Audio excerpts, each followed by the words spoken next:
ఇక్కడ చూడండి పిట్టగూడు, వాటిలో పిల్లలు ఎట్లా అరుస్తున్నాయి. చిన్న చిన్న ఇందాక సౌండ్ ఎక్కువ అయింది, కొన్ని నేను దగ్గరికి వచ్చేసరికి తగ్గిపోయింది. ఒకటి పిట్ట బయటకు వచ్చింది, చూసిందా?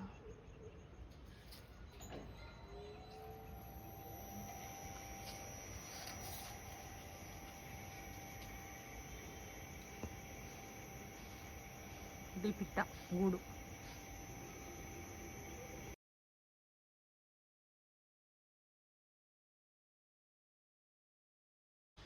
చిక్కుడుగాయ ఉంది, కొంచెం పెయిన్ పట్టింది కానీ కొంచెం రెడీ అయింది. ఇది ఎర్ర చిక్కుడుగాయ, ఎర్ర చిక్కుడుగాయ కొంచెం ఉంది.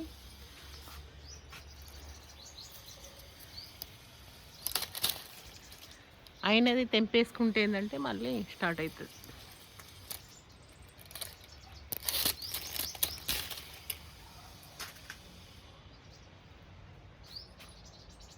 నేనంతా ఇది తెంపినాక చూపిస్తా. ఇక్కడ గ్రీన్ కలర్ చిక్కుడుగాయ ఉంది, అక్కడ కొంచెం ఉంది. పెయిన్ పట్టినా కూడా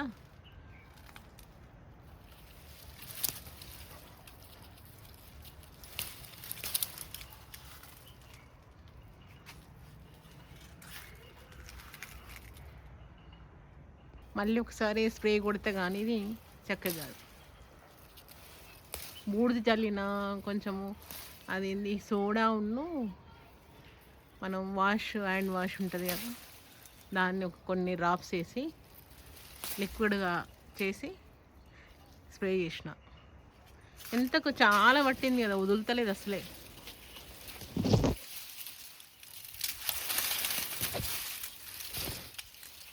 ఇవి కొమ్మ తీసేస్తే అయిపోతుంది అని.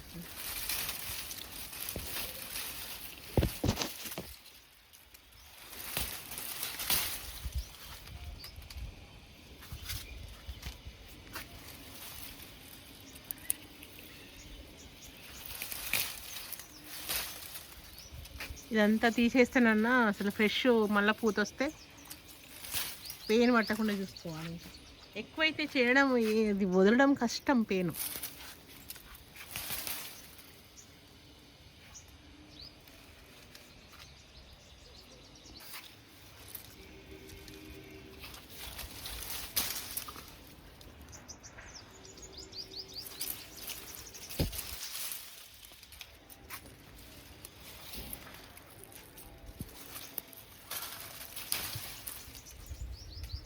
ఇక్కడ చూడండి ఎల్లో కలరు చామంతి ఎంత బాగున్నాయి చూడండి. ఇప్పుడు ఇక బంతి పూలు అయిపోయినాయి, చామంతులు స్టార్ట్ అయినాయి. గులాబీలు,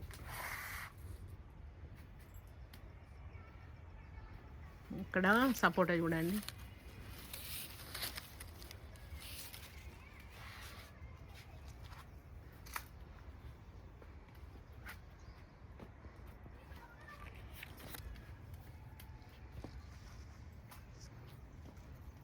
ఇక్కడ చిక్కుడుగాయ తెంపిన ఒక ½ కేజీ కంటే ఎక్కువనే తిరగవచ్చు. ఇది చిన్నగా ఉంది కదా అని వదిలేసిన. ఈ బంతి చెట్లు అయిపోయినాయి, ఇట్లా మొత్తం కొన్ని చెట్లు తీసేసిన. ఇక్కడ తెల్ల చామంతి, మరి వైట్ ఏం లేదు, ఇట్లా కొంచెం పింకిష్లో వస్తుంది. ఇది ఇక్కడ కూడా ఉంది, తెంపాలి.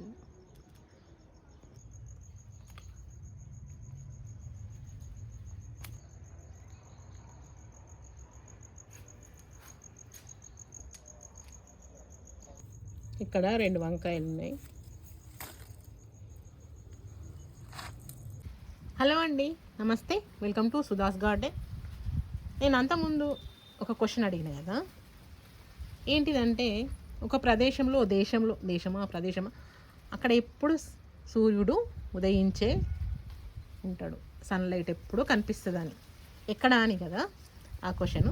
ఇప్పుడు నేను ఆన్సర్ చెప్తున్నా. ఎక్కడ అంటే నార్వేలో ఒక ప్రదేశం, నార్వేకు దగ్గర, అక్కడ ఎప్పుడు సూర్యుడు ఉదయించి ఉంటాడట. ఎందుకంటే సన్లైట్ ఎప్పుడు కనిపిస్తుందట. ఎందుకు అట్లా కనిపిస్తుంది అంటే భూమి తన చుట్టూ తాను తిరుక్కుంటూ సూర్యుని చుట్టూ తిరుగుతుంది కాబట్టి ఒక టైంలో ఏంటంటే ఇప్పుడు కాలాలు వచ్చినట్టే మనకు వర్షాకాలం చలికాలం ఇట్లా వచ్చినట్టే ఒక టైంలో ఇట్లా వంగినట్టుగా ఉంటుందట. సూర్యునికి స్ట్రెయిట్గా తిరిగే క్రమంలో వంగినట్టుగా అవుతుందట. అయినప్పుడు ఏంటంటే కిరణాలు స్ట్రెయిట్గా అక్కడ ప్లేస్లో పడతాయట. ఎనీ టైం ఉంటుందట. అందుకనే అక్కడ ఎప్పుడు నైట్ అయినా డే అయినా వెళ్తూనే ఉంటుందట సన్లైట్. ఇదండి. ఇప్పుడు మన చలికాలం కూడా ఎందుకు అట్లా వస్తుంది అంటే మనము సన్లైట్కు కొంచెము ఆపోజిట్లు ఉంటే సూర్యకిరణాలు డైరెక్ట్గా పడకపోతే చలి ఎక్కువ ఉంటుంది అంతే. ఇంకా ఈ ప్రాసెస్ అంతా అందరికీ తెలిసిందే కదా, భూమి తిరగడం అది ఇదండి ఆన్సరు. ఇప్పుడు మరొక క్వశ్చన్. పక్షులు ఎక్కడెక్కడికో వలస వెళ్తూ ఉంటాయి, ప్రయాణం చేస్తూనే ఉంటాయి కదా, వాటికి దారి ఎలా తెలుస్తుంది? అవి ఒక దేశం నుంచి ఇంకో దేశంకు వలస వస్తాయట. అవి ఎట్లా గుర్తుపెట్టుకుంటే మళ్ళీ సేమ్ తిరిగి ఆ దేశంకే వెళ్ళిపోతాయట. వాటికి దారి ఎలా తెలుస్తుంది? మీకేమైనా తెలుసా?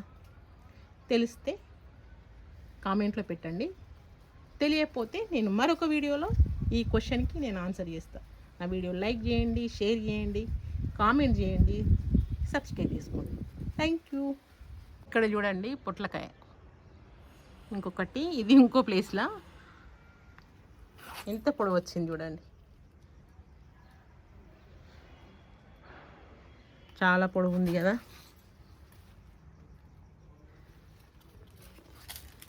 ఇంకో ప్లేస్లో ఆ చెట్టు ఒకటే కాసింది అయిపోయింది. ఇది ఇంకో ప్లేస్లో ఉంది, ఇట్లా బాకింది చూడండి. మునగ చెట్టుకు చిన్న చిన్న ముల్లికాడలు కూడా పడినాయి చూడండి. ఇక్కడ ఒక చిక్కుడు చెట్టు పాకింది, పూలు పూస్తున్నాయి. ఇప్పుడు ఎంత బాగున్నాయి చూడండి, ఎల్లో కలర్.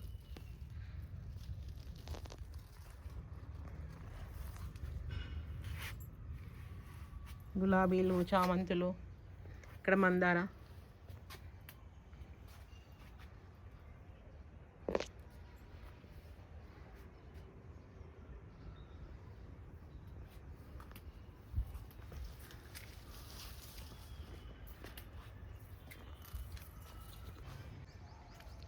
ఇక్కడ చూడండి గ్రేప్స్ ఉన్నాయి. ఇవి పండు కాకముందే ఇట్లా గ్రీన్ కలర్ ఉంటేనే వీటితోని పచ్చడి పెడతారట, బాగుంటుందట. అందుకనే తెంపిన. ఇక్కడ కొన్ని ఇట్లా 2 గుత్తులు మాత్రమే చిన్న చిన్నవి ఉన్నాయి. ఇక్కడ స్టార్ ఫ్రూట్స్ ఉన్నాయి, కానీ ఇది ఒక్కటి అయింది. ఈ చెట్టుకు ఇప్పుడు ఈ పూత స్టార్ట్ అయినాక ఫస్ట్ హార్వెస్ట్. ఇది ఒకటి అయినట్టే, ఇది బాగానే ఉంటుంది తింటే, మరి అంత పుల్లగా ఏముండదు.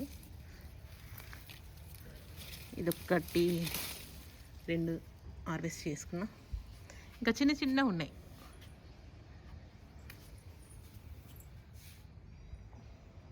ఇక్కడ ఒక టమాటా ఉంది.